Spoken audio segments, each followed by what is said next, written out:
죄진 것으로 마음속에 항상 거리 있도다. 즐거운 걸음 하늘 정도 공랑이라나 온 세상 감당하여도 행함이 되는데 사랑의 빛 오늘 내 맘에 사랑의 빛 항상 있도다. 내가 예수 믿고 죄진 것으로 마음속에 항상 거리 있도다.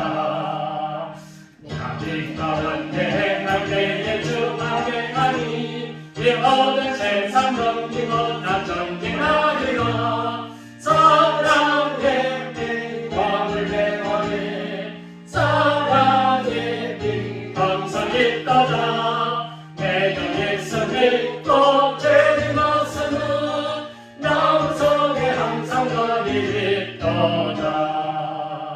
나를 모든 전쟁한 걸 지나갈 때에 저 영광 사랑 너를 맺혔으하겠네. 사랑의 빛 오늘 내 맘에 사랑의 빛 항상 있도다. 내가 예수 믿고 죄진 것으로 마음속에 항상 거리 있도다. 나 산지어의 영광에 내게 비칠 때 그 영광 사랑 주 얼굴 나지 뵙겠네. 사랑의 빛 오늘 내 맘에 사랑의 빛 항상 있도다. 내가 예수 믿고 죄진 것으로 마음속에 항상 거리 있도다. 할렐루야. 이제 사도행전 마지막 교회 에베소 교회에 대해서 오늘 말씀을 나누고자 합니다. 바울이 네 교회를 이제 개척하 했죠. 그리고 마지막 이제 에베소 교회는 바울이 마지막 여행 3차 전도 여행 때 개척한 교회였습니다. 사실은 에베소 교회는 원래 아볼로라는 사람이 교회를 먼저 시작을 했습니다. 그런데 그 아볼로가 예수님에 대해서 아주 소상하고 그 도를 잘 가르치고 그 다음에 요한의 세례를 베풀었습니다. 그렇지만은 그 이상 더 교회가 성장하지 못했습니다. 그래서 아볼로는 에베소에서 위쪽으로 고린도 지방으로 가게 됐고, 나중에 이제 바울이 에베소는 원래 터키 지역입니다.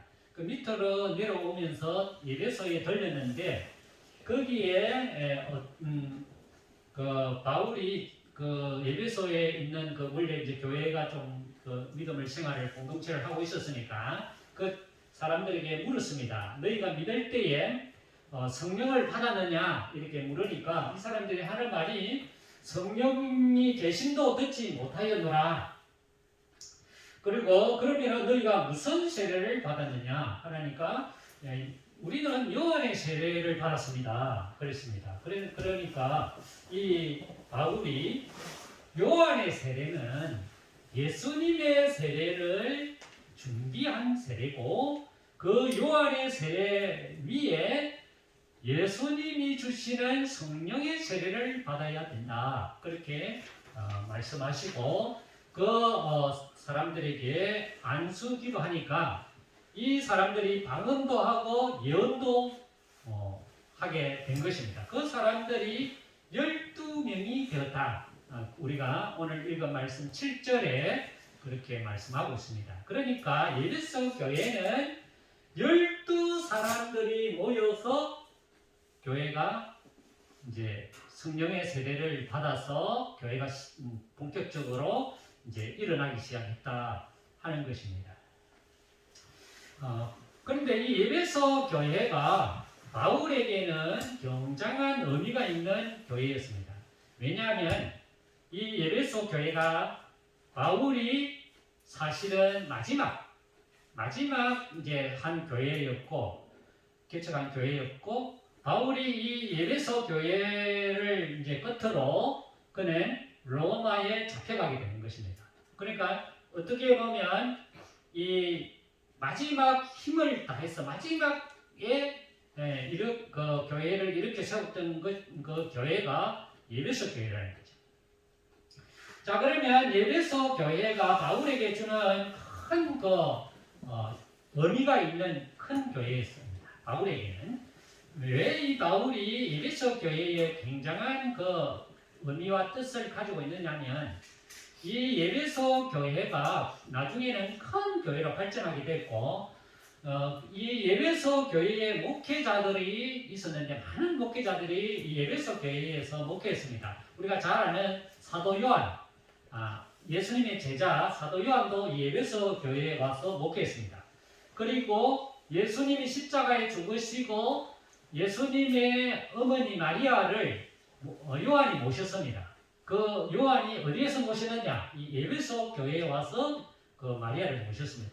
그래서 지금 이 에베소 지역의 터키에 거기에 교회가 있거든요. 그 세워진 교회가 있는데 그 교회에 마리아가 살았다는 마리아 그 성천, 그 가톨릭에는 마리아가 성천했다고 주장하죠. 그 성천한 교회라고 해서 기념교회로 세워놨습니다.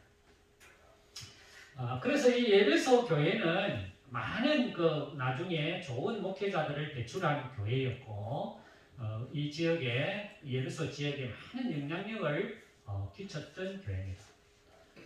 그래서 이제 이 바울이 이 말씀을 하나님의 말씀을 전했는데 석 달 동안 하나님의 나라에 대해서 강론했다 그렇게 말씀하고 있습니다. 그러니까 사람을 모아서 말씀을 가르치기 시작했다는 거죠. 그 말씀은 어떤 말씀이냐? 하나님의 나라에 대해서 말씀을 가르쳤다는 것입니다. 이 하나님의 나라라는 뜻은 큰 의미가 있습니다. 이것은 우리 성경의 말씀을 가지고 이 세상을 어떻게 우리가 살아야 되는 것인지, 그리스도인은 어떻게 살아야 되는 것인지에 대해서 말씀을 한 것입니다. 그런데 이제 해당에 가서 하나님 말씀을 전하니까 똑같이 유대인들이 방해를 했습니다. 그래서 이 바울은 두라노라는 서원을 지금 말하면 우리가 사당이죠. 그래서 이제 사당을 서원을 만들어서 따로 교육을 시키는데 2년 동안 주의 말씀을 가르쳤다 그렇게 말씀하고 있습니다. 그러자 이 바울을 통해서 놀라운 능력이 드러나기 시작했다는 것입니다. 심지어는 바울이 가지고 있는 손수건이나 앞치마를 병든 사람에게 가서 얹으면 그 병이 떠나고 악한 악기가 떠나갔다. 그런 놀라운 역사가 일어나기 시작했다 하는 것입니다. 우리가 믿음의 생활을 하면 내가 막 능력을 행하고 건세를 행하고 마귀도 떠나고 병도 고치고 이렇게 역사가 일어나면 그 사람 정말 기도 많이 하고 능력자고 건세자다. 우리는 그렇게 생각하지 않습니까? 그런데 오늘 성경에 보면 바울이 특별한 행한 게 없습니다. 뭘 했습니까? 바울은 12사람 모아놓고 성경을 가르쳤습니다. 그런데 하나님의 말씀을 가르치니까 우리가 생각하지 못하는 능력이 나타나기 시작했다는 거죠. 바울의 손이 가서 그 사람 얹고 그렇지 않았습니다. 그런데 바울의 손수건만 가져가도 병이 낫는 역사가 일어나게 됐다는 거죠. 그래서 우리가 이 하나님의 말씀, 하나님의 그 능력의 말씀을 정말 우리가 믿고 하나님의 말씀대로 살아간다면 하나님의 역사가 일어난다는 겁니다. 우리가 생각하기로는 우리는 이런 생각합니다. 어떤 능력 있는 사람이 저 기도원이나 이런 깊은 곳에 가서 수십 년 기도하고 그 사람한테 가서 뭐 손을 쥐면 병이 낫고 우리는 그런 생각을 합니다. 근데 성경은 뭐라고 말씀하고 있냐면 그런 일을 안 했어요. 안 했는데 12사람이 모여가지고 하나님 말씀을 배우고 공부했단 말이지. 그러니까 어떤 현상이 일어났느냐, 병이 낫는 역사가 일어나기 시작했다는 겁니다. 우리가 하나님의 능력의 말씀이 이렇게 힘이 있는 것입니다. 하나님의 말씀을 우리가 제대로 배우고 하나님의 말씀을 내가 그 말씀에 따라서 행동하고 살아간다면 놀라운 일이 일어난다는 거예요. 우리는 그걸 믿어야 되는 겁니다. 자, 그 다음에 이 세상은 어떻게 변화되느냐 하는 것입니다. 이 사람들이 거의 3년간이죠. 3년간 두라노 서원에서 하나님 말씀을 가르치고 역사하니까 어떤 현상이 일어났느냐 하니까 그 지역에 이 아데미 신상을 파는 사람이 있었는데 그 아데미 신상이 안 팔렸다는 겁니다. 그리고 마술을 행하는 사람이 있었는데 즉 말해서 사람의 이 책을 가지고 사람들의 점을 쳐주고 하는 그런 어떤 철학관이나 점 치는 곳이나 이런 것을 말하는 것입니다. 이런 사람들이 더 이상 하지 않게 됐다는 거예요. 그리고 그 사람들이 가지고 있는 책을 모아서 불을 태웠는데 그 책값만 해도 5만이나 되는 엄청난 그 책의 양이 불태워졌다는 거예요. 그리고 20절에 보면 주의 말씀이 힘이 있었고 흥하여 세력을 얻었다. 그렇게 말씀하고 있습니다. 우리가 왜 세상이 변하지 않는가? 우리는 그런 생각을 할 수가 있습니다.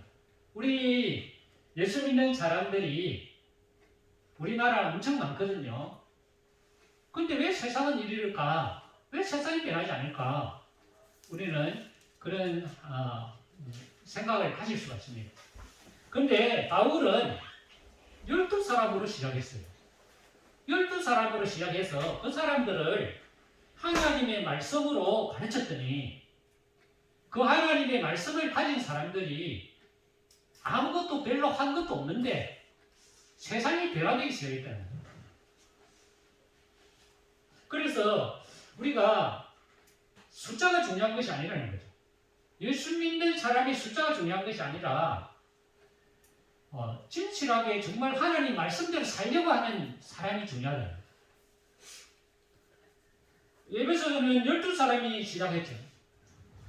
바울이 사당을 세워 자기가 돈을 가지고 따로 사당을 세워서 2년 동안 하나님 말씀을 가르쳤는데 세상이 변화되는 역사가 일어났다는 거예요.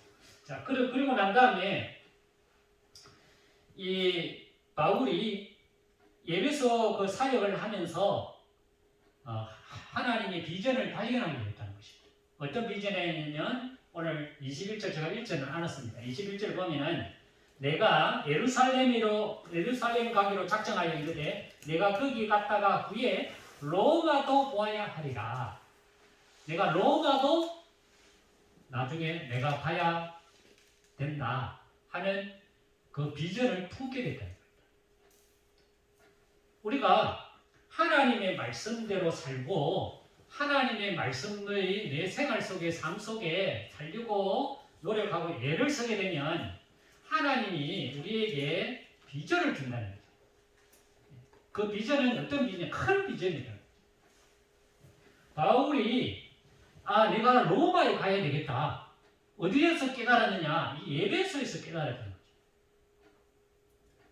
자, 그리고 난 다음에 데메드리오라는 사람이 있었는데 그 사람이 장사꾼이에요. 사업가예요. 데메드리오라는 이 사업가는 무엇 하는 장사 사업을 하느냐면 아데미 신상을 만들어서 파는 사업을 했습니다. 이 아데미 신상은 어떤 신상이냐면은 달신입니다. 달신. 달을 섬기는 달을 가지고 있는 신이에요.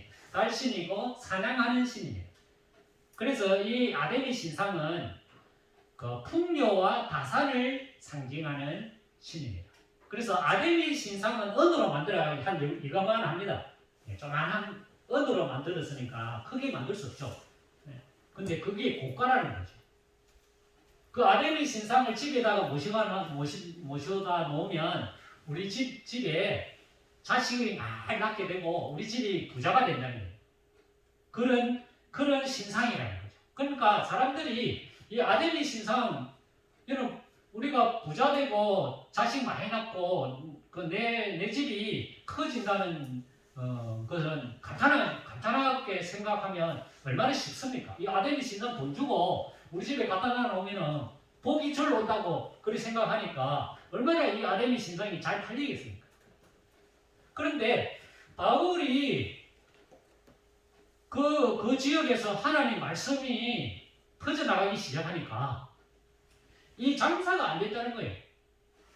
그러니까 이 데메드리오라는 사장이 가만히 안 있는 거예요. 그래서 사람들을 딱 선동했어요. 우리가 보니까 저 사람들은 사람의 손으로 만든 것을 신이 아니라고 그렇게 이야기하고 있다는 거예요. 그러니까 우리가 이 신전도 무시당하고 우리가 위험에 처해질 우리 아데미 신상의 위험도 떨어지고 우리가 장사가 지금 안 되니까 망하게 됐다. 그래서 사람들을 이제 막 선동했어요. 그리고 이 사람들을 모아서 큰 시청 앞에 사람들을 데리고 갔다. 많은 군중들을 데리고 가서 이 위대하다 에베소 사람의 아데미여 하면 막 외쳤다는 거예요. 즉 말해서 이제 대우를 하기 시작했다는 거예요. 크도다 아데미 신이시여, 이 에베소의 신 아데미 신이여, 이러고 막 외쳤다는 거예요. 그러니까 그 시장이 나와서 어떻게 말했냐면, 여러분, 우리가 여러분들이 이렇게 모여서 이렇게 하면 안 됩니다.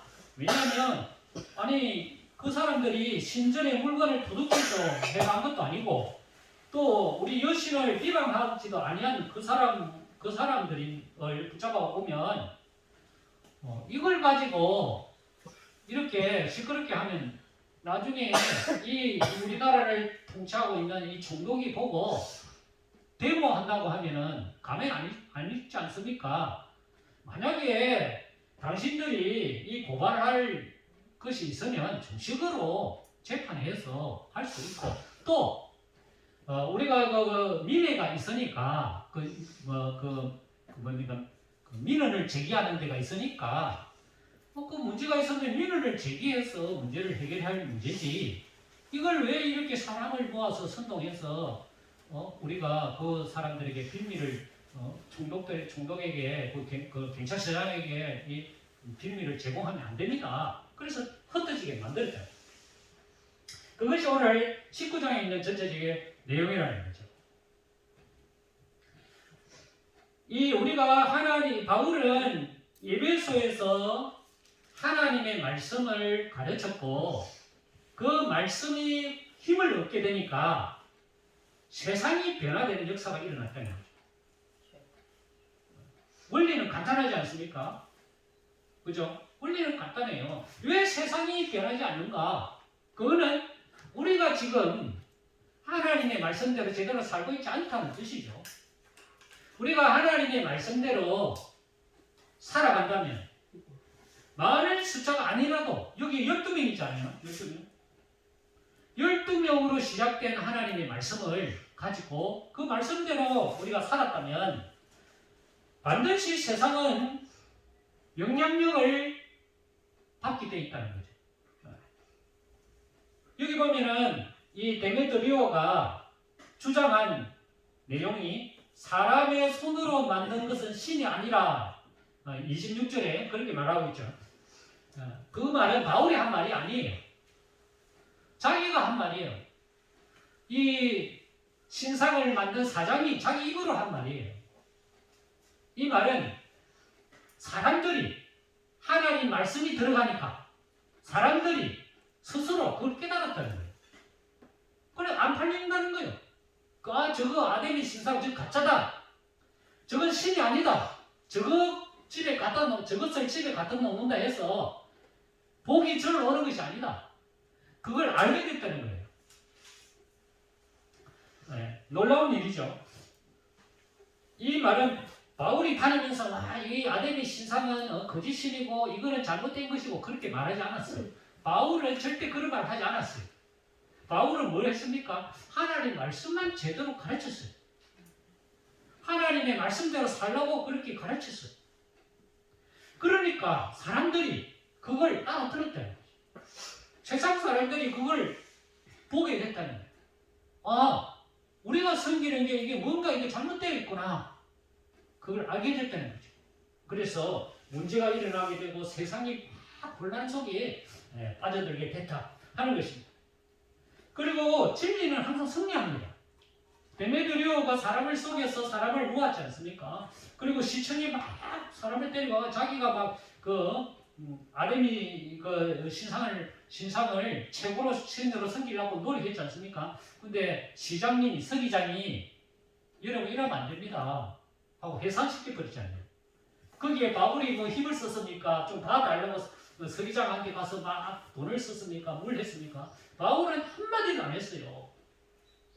그런데 시장님이 다 이게 무산시켜버렸어요. 하나님의 능력의 말씀이 우리가 이렇게 크다는 사실을 알 수 있습니다. 아이고 내 혼자 이거 예수 믿고 내 혼자 하나님 말씀대로 산다고 뭐 세상이 변화되나? 안 그래요. 그렇지 않습니다. 내가 하나님 말씀 안에 바로 서 있다면 역사는 하나님이 하시는 것이죠. 나를 통해서 그 파급력이 점점 커진다는 겁니다. 바울이 나서서 안 해도 하나님이 역사해서 세상 사람들에게 영향을 미치게 하고 변화시킨다는 거죠. 그러한 것을 이 에베소에서 바울이 느꼈다는 거죠. 그리고 이제 에베소를 떠나고 바울이 떠나서 저 위쪽으로 갔다가 이제 바울이 아까 그 에베소에서 비전을 받지 않습니까? 자신이 로마로 가야 된다는 것을 성경이 바울 속에 비전을 심어 넣어주지 않습니까? 왜 바울이 로마로 자꾸 가려고 했겠습니까? 로마가 그 당시 세계를 지배한 심장이거든요. 복음이 로마에 들어가야 이 복음이 이 세계로 뻗어나간다는 사실을 그런 큰 그 비전을 알게 됐다는 것이죠. 그래서 그가 나는 로마로 가야 된다. 이제 로마로 가기 위해서는 예루살렘으로 이제 내려왔습니다. 그러니까 예루살렘에 유월절이 절기가 있었기 때문에 그 유월절 지키기 위해서 예루살렘에 빨리 가야 되는 거죠. 알고 그가 저 위로 마게도냐나 그리스 쪽에서 이제 순회를 하다가 이제 밑으로 내려와요. 내려오면서 에베소에서 자기가 사역했지 않습니까? 큰 그 역사를 일으켰고 경험을 했으니까 거기에 있는 그 지도자를 만나보기를 원했습니다. 근데 자기가 시간이 없으니까 에베소를 가지를 못하고 밀레도라는 곳에 장로님들을 오라고 해서 그 지도자들 오라 해가지고 마지막 설교를 하게 됩니다. 이게 바울의 마지막 설교입니다. 왜냐하면 로마로 가면 그는 순교가 이제 하기 때문에 그는 살아있을 때 마지막으로 하는 설교였습니다. 그 설교를 에베소의 목회자들을 향하여 설교한 내용이 20장에 나옵니다. 자, 그 보면은 20장 19절에 보면 그 바울의 설교 내용입니다. 모든 겸손과 눈물이며 유대인의 관계로 말미암아 당한 시험을 참고 주를 섬긴 것과 유익한 것은 무엇이든지 공중에서나 각집에서나 끄리낌 없이 여러분에게 전하여 가르쳤고 유대인과 헬라인들에게 하나님께 대한 회개와 우리 주 예수 그리스도에 대한 믿음을 증언한 것이라. 보라, 이제 나는 성령에 대하여 예루살렘에 가는데 거기서 무슨 일을 당하는지 알지 못하노라. 오직 성령이 각성해서 내게 증언하여 결박과 환난이 나를 기다리고 하시나 내가 달려갈 길과 주 예수께 받은 사명 곧 하나님의 은혜의 복음을 증언하는 일을 마치라면 나의 생명조차 조금도 귀한 것으로 여기지 아니하리라. 28절 여러분은 자기를 위하여 또는 온 양떼를 위하여 상가라. 성령이 그들 가운데 여러분을 감독자로 삼고 하나님이 자기 피로 사신 교회를 보살피게 하셨느니라. 또 지금 32절 지금 내가 여러분을 주와 및 그 은혜의 말씀에 부탁하노니 그 말씀이 여러분을 능히 든든히 세우사 거룩하게 하심을 입은 모든 자 가운데 기업이 있게 하시리라. 여기에 마지막 바울이 결론으로 내린 말씀이 뭐냐면은 내가 수많은 고난과 어려움과 그 역경 속에 이 에베소 교회를 내가 감당했고 여러분들도 이러한 것을 잘 보살펴서 교회를 잘 이렇게 이루어야 된다 하시면서 마지막으로 부탁하는 말씀이 뭐냐 하면은 하나님의 은혜의 말씀을 부탁한다. 그리고 그 말씀이 여러분을 든든히 세우다 거룩하게 하심을 입은 모든 자 가운데 그 상급이 있게 하시리라. 그렇게 말씀했죠. 바울이 왜 에베소 교회 그 목회자들에게 하나님의 말씀을 가르치라. 그리고 이 말씀이 여러분을 든든하게 세울 뿐만 아니라 나중에 이 말씀이 여러분들에게 큰 기업이 되고 유산이 된다. 그렇게 말씀을 하고 있는 것이죠. 하나님의 말씀이 이렇게 중요한 것이다. 그렇게 말하니까 이 사람들이 크게 울었다. 왜냐? 마지막 설교고 바울이 순교하다는 의미를 여기에 두고 있기 때문에 나는 다시 당신들과 만날 수 없다. 나는 여기 당신과 마지막이다 이제. 이 6월의 설교죠. 그 바울이 6월의 설교를 하면서 남긴 것이 뭐냐? 하나님의 말씀이라는 거죠. 그리고 하나님이 자기 피로 사신 교회를 보살피게 하셨느니라. 여기 교회라는 단어가 나오죠. 이 교회는 그러면 무엇이냐 하는 겁니다. 우리가 에베소서를 가서 보면은 1장부터 6장까지 있습니다. 에베소서가. 근데 에베소는 그 교회론에 대해서 말씀한 것이라고 이제 그 학자들이 이야기를 하고 있거든요. 그 이제 우리가 에베소를 한번 보면 그럼 과연 교회는 뭐냐?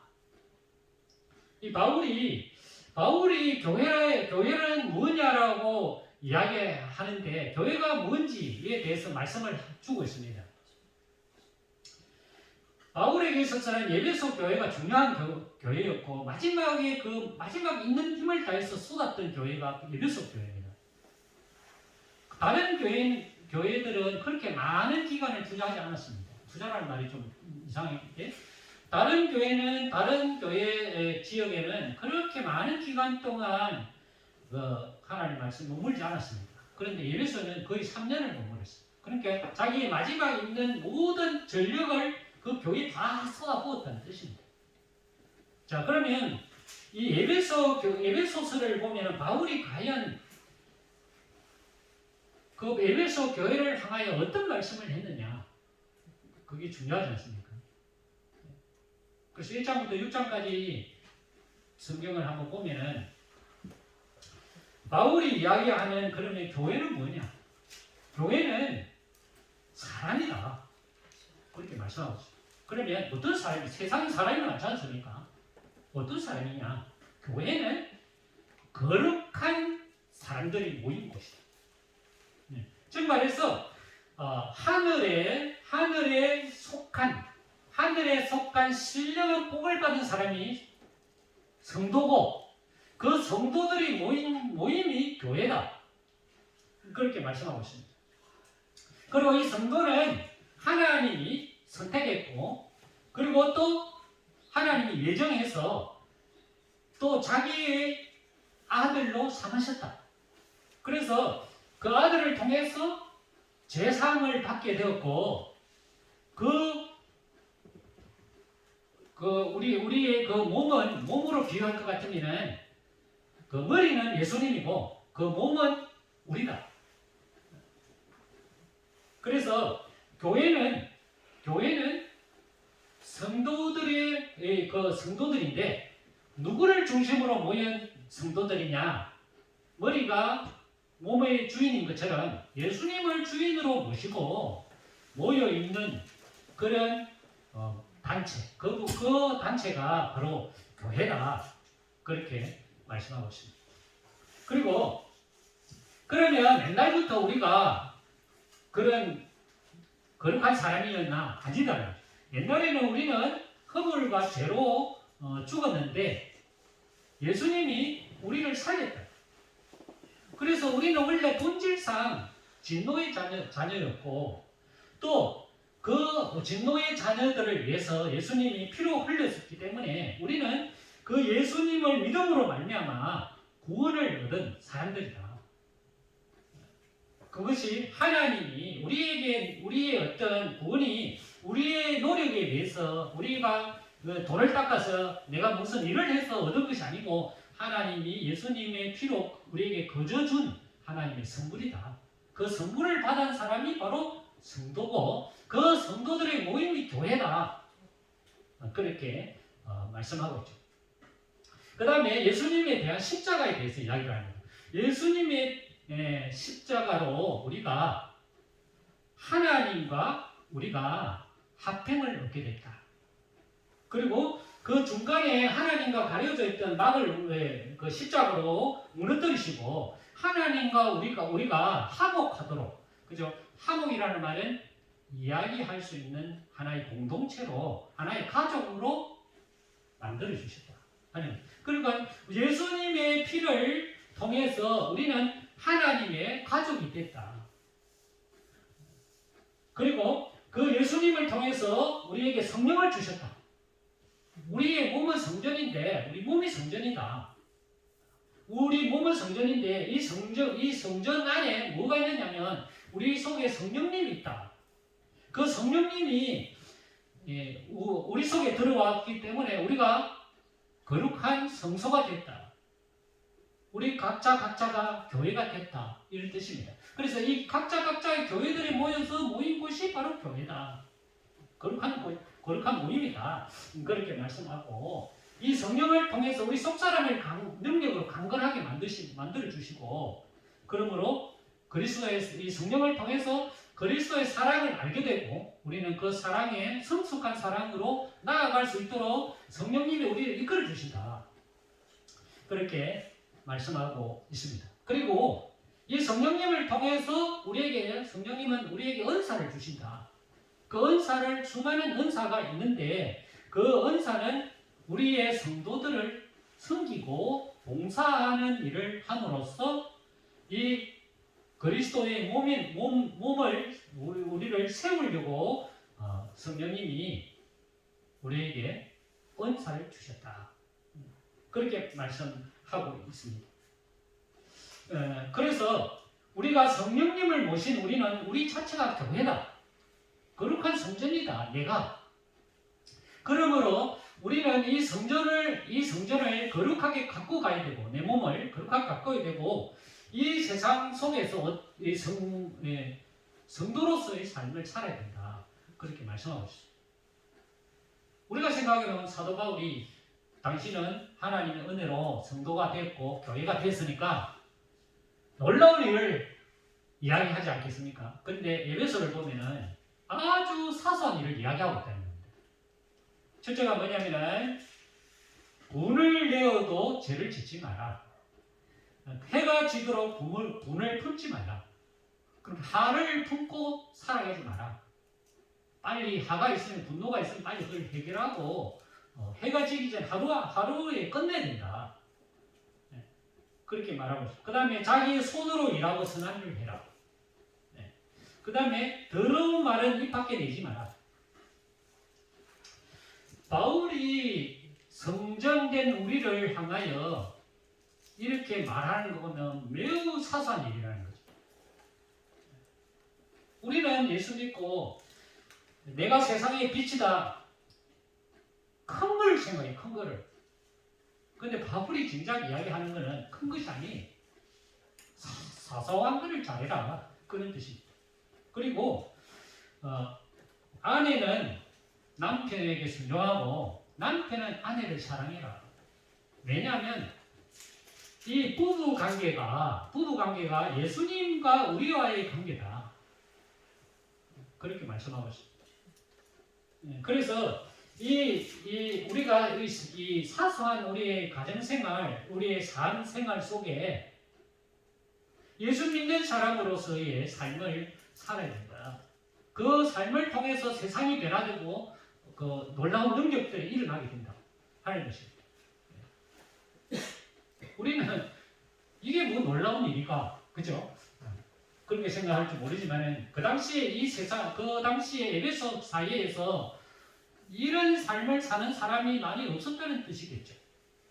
그리고 이런 삶을 사니까 세상이 변화되기 시작했다는 거예요. 그 다음에 술 취하지 말라. 이거는 방탕한 것이기 때문에 성령의 충만함을 받아야 된다.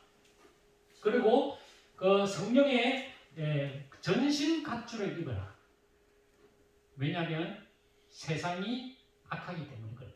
그래서 서서 진리의 허리띠를 띠고 흉배를 붙이고 의의 흉배를 붙이고 평안의 복음의 신을 신고 믿음의 방패를 가지고 구원의 투구를 쓰고 또 하나님 말씀의 검을 가지라. 그거 위에 무시로 기도하고 강구하되 항상 성령 안에서 기도하고 이를 위하여 깨어 구하기를 항상 힘쓰라. 그리고 여러 성도들을 위해서 기도하라. 그렇습니다. 바울이 에베소 교회를 향하여 첫째는 영적인 것에 대해서 이야기를 했죠. 그 영적인 것이 뭡니까? 예수님에 대한 것이 영적인 것입니다. 그렇지 않습니까? 예수님에 대해서 이야기했던 거예요. 예수님은 누구냐? 예수님은 우리를 위해서 십자가에서 흘려서 피 흘려 돌아가신 분이고 그 피의 공로를 통해서 우리가 하나님 자녀가 됐고 우리가 하나님과 함께 교제하고 화평과 화목을 나누는 사람이 됐다. 그러므로 우리는 하나님의 가족이기 때문에 하나님과 동행하는 사람이다. 그래서 여러분들이 성전이다. 그러면 이 성전된 우리가 어떻게 살아야 될 것인가? 빛의 열매로 살아야 됩니다. 빛의 열매를 맺어야 됩니다. 빛의 열매는 착함과 의령과 진실함이다. 삶에 대해서 이야기하고 있습니다. 삶에 대해서. 이 두 가지를 이야기하고 있습니다. 예배소는 영적인 것과 내 삶에 동떨어져 있는 것이 아니라는 거죠. 제가 이야기한 오늘 이 말씀, 그죠? 우리가 다 알고 있는 이야기고, 우리가 다 이렇게 사는 것이 우리가 빛으로서의 삶이다 하는 것을 우리 다 알고 있습니다. 그런데 우리가 이런 삶을 살게 되면 반드시 열매가 있게 되고, 열매가 맺히게 되고, 세상이 변화되는 역사가 일어난다는 것입니다. 바울이 경험한 것처럼. 그러므로 우리는 이 바울이 이야기한 예배소에 대해서 예배소에서 강조한 마지막 강조 우리는 항상 깨어 있어야 됩니다. 왜냐? 마귀가 우리를 그 속에서 우리를 대적하기 때문에 그래서 우리가 언제든지 넘어질 수 있기 때문에 그 마귀의 그 속임수를 대적하기 위해서 그것을 이기기 위해서는 항상 깨어 있어야 된다. 그래서 성령의 전신갑주를 입어야 된다. 그걸 당부하고 있다는 거죠. 자, 우리도 2000년 전에 바울이 자신의 모든 것을 쏟았던 이 예배소 교회 어떻게 보면 마지막 교회죠. 마지막 설교를 했던 교회고 놀라운 능력을 경험했던 교회. 시작은 12사람으로 시작했다가 세상을 변화시키는 놀라운 역사를 경험한 교회가 예배소 교회였다. 그리고 예배소 교회의 성도들에게 마지막으로 하는 말씀이 항상 예수 그리스도를 주인으로 모시고 살아. 성령의 충만함을 항상 잊고 그 성령의 충만함에 오는 그 열매를 내정으로서 통순한 삶을 살아라. 이것이 예배소를 향한 바울의 마지막 설교였다 하는 것을 말씀해 주었습니다. 기도하겠습니다. 하나님 감사합니다. 바울은 예배소에 대한 예정과 그 눈물과 그 모든 희생과 그 모든 역사와 이 모든 것을 경험하고 예배소 교인들에게 예수 그리스도의